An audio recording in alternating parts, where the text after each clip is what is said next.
বাঙালিয়ানাটা কি ধারণ করা উচিত। সম্রাট আকবরই কিন্তু এটা প্রথম প্রথা চালু করেছিলেন। এটা বাংলার ঐতিহ্য। চাকমাদের বিজু হয়, মারমাদের সাংরায়। ভোরের আলো ফুটতেই চারুকলায় উৎসবের শুরু হলো নতুন বছর 1433, বাঙালির প্রাণের উৎসব পহেলা বৈশাখ। অনেক ভালো লাগতেছে। আজকে নববর্ষের প্রথম দিন 1433। আমি আমার ছেলেকে নিয়ে যাচ্ছি। সকালবেলা পান্তা ভাত খেয়ে বের হয়েছি। ইলিশ মাছ সহ পান্তা ভাত, কাঁচামরিচ ছিল, শুকনো মরিচ ছিল। সবাইকে মিলেমিশে একত্রিত হয়ে দল বল নির্বিশেষে ধর্ম সব কিছু ত্যাগ করে একত্রিত হয়ে এই বাংলার ঐতিহ্যকে ধরে রাখতে হবে। সম্রাট আকবরই কিন্তু এটা প্রথম প্রথা চালু করেছিলেন, সবাই জানেন ইতিহাসটা। এখান থেকে আমরা এটাকে নিয়ে আসতেছি ঐতিহ্য হিসাবেই। আমাদের বাঙালিদের মধ্যে এই প্রথা প্রচলন আছে, উপজাতিদের মধ্যে প্রচলন দেখা যায়। বিশেষ করে পার্বত্য চট্টগ্রামগুলো প্রচুর তারা বিজু, বৈশাখী, বৈশবে ইত্যাদি তারা পালন করে। আমরাও এটাকে আর ধরে রাখতে চাই। নতুন প্রজন্মের কাছে এই বার্তাটাই দিতে চাই যে পুরাতন অতীতকে ভুলে যাওয়া যাবে না।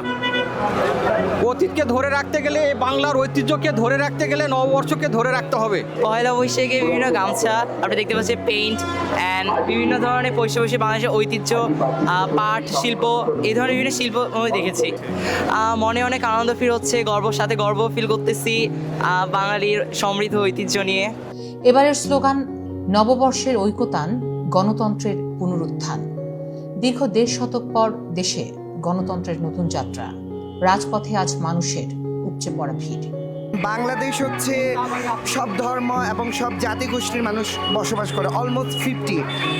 তো এই দিক দিয়ে আমি বলবো যে যেহেতু নববর্ষ আমরা খুব ভার্সলিভাবে সেলিব্রেট করি, তো এটা ভালোভাবে দেখারই বিষয় আমার জন্য।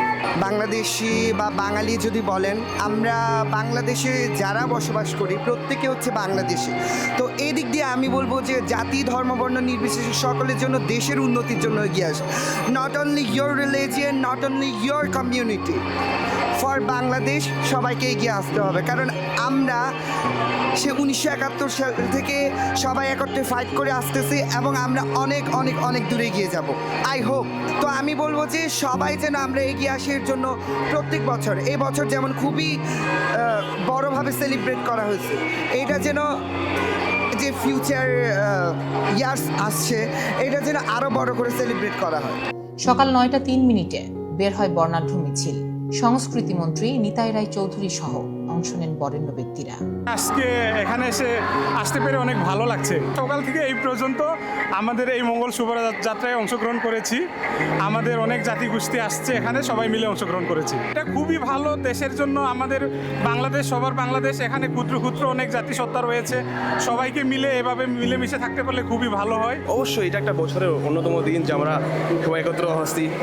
যে হোক সে জাতিতে আলাদা হোক, সবাই আমরা এক। আজকে সবাই আমরা এক, সবাই আজকে বাঙালি, সবাই একত্রিত হয়ে থাকুক, মিলেমিশে সবাই ভালো থাকুক। হিন্দু মুসলিম যেই হোক সে একতা বজায় থাকুক বাংলাদেশে, এটাই।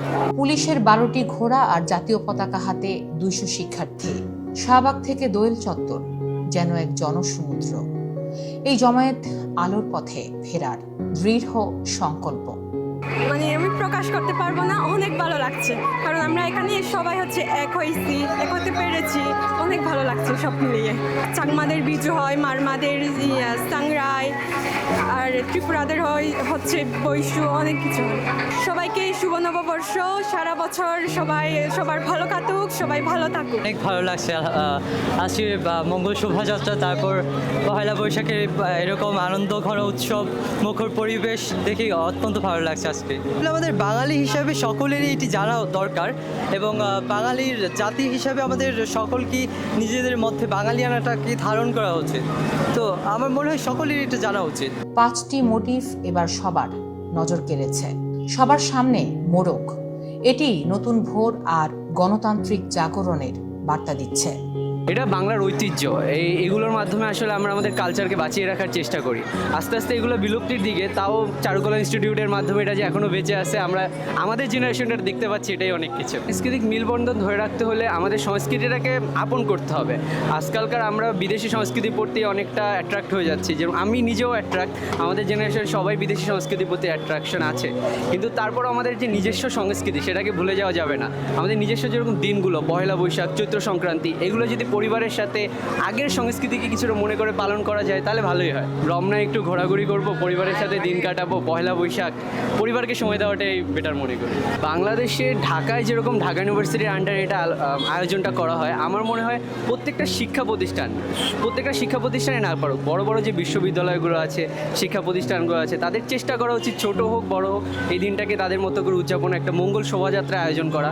বাউল শিল্পীদের ওপর হামলার প্রতিবাদে এসেছে বিশালাকৃতির দোতারা, আছে শান্তির পায়রা, ঐতিহ্যের কাঠের হাতি আর গ্রামীণ ট্যাপা ঘোড়া।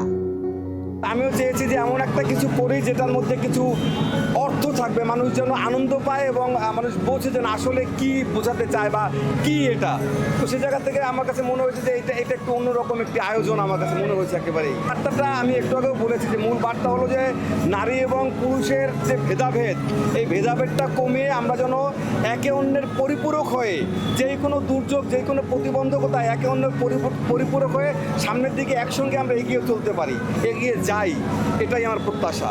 যদি বলেন অবিচার, সেই জায়গাটাকে, সেই অবিচারের জায়গায় আমার কখনোই মনে হয় না। আমার কাছে এটা মানে একেবারেই মনে হয়েছে যে এটা মানে আন্তরিকতার, একজনের প্রতি একজনের যে মহব্বত, এবং কে মানে পুরুষ, কে মহিলা, কে স্বামী, কে স্ত্রী, এই জায়গাটাকে ভুলে যে না তার জন্য আমি করতে পারবো বা আমার জন্য সে করতে পারবে না, তার জন্য আমার এইটা করতে পারবো, এইটা করতে পারবো না, বা তার জন্য ওনার জন্য আমি এইটা করবো, এইটা করবো না, এরকম কোনো বাইন্ডিংস যেন আমরা না থাকি, কারণ আমরা একজন আরেকজনের পরিপূরক। নিরাপত্তার কারণে মুখে মুখোশ পরা নিষেধ, তাই চারুকলার শৈল্পিক মুখোশগুলো সবার হাতে হাতে। জাতি ধর্ম নির্বিশেষে এই মিলন মেলা আমাদের আত্মপরিচয়। খুব ভালো লাগছে এখানে এসে। আজকে যাত্রাপালাটা মিস হয়ে গেছে যদিও, আর হচ্ছে অনেকদিন পর আসলাম, প্রায় 2 বছর পর আসলাম আর কি। এটা তো মানে শুরু থেকেই সবাই চেয়েছিল যে সবাই একসাথে মিলেমিশে থাকবে, বাট ফ্যাসিস্টের জন্য হয় নাই, এটা আমরা সবাই জানি। তো মানে ভালোই লাগছে সব শেষে যে আমরা সবাই একসাথে আছি। আমরা যেহেতু আন্দোলন করেছিলাম, আমাদের পড়াশোনা অনেক পিছিয়ে গিয়েছি, আমার একটাই কথা যে সব শেষে আমাদের পড়াশোনাটা অনেক বেশি ইম্পর্টেন্ট, তো যেন সবাই পড়াশোনাটা করে, আর হচ্ছে সাথে সাথে ফ্রেন্ডস ফ্যামিলির সাথে একটু ঘোরাঘুরি আনন্দ করে। টিএসসি ও শাহবাগ ঘুরে পদযাত্রা শেষ হয় চারুকলায়। পুরনো জরা মুছে যাক, নতুন বছরে আসুক সমৃদ্ধি আর গণতন্ত্রের সুবাতাস।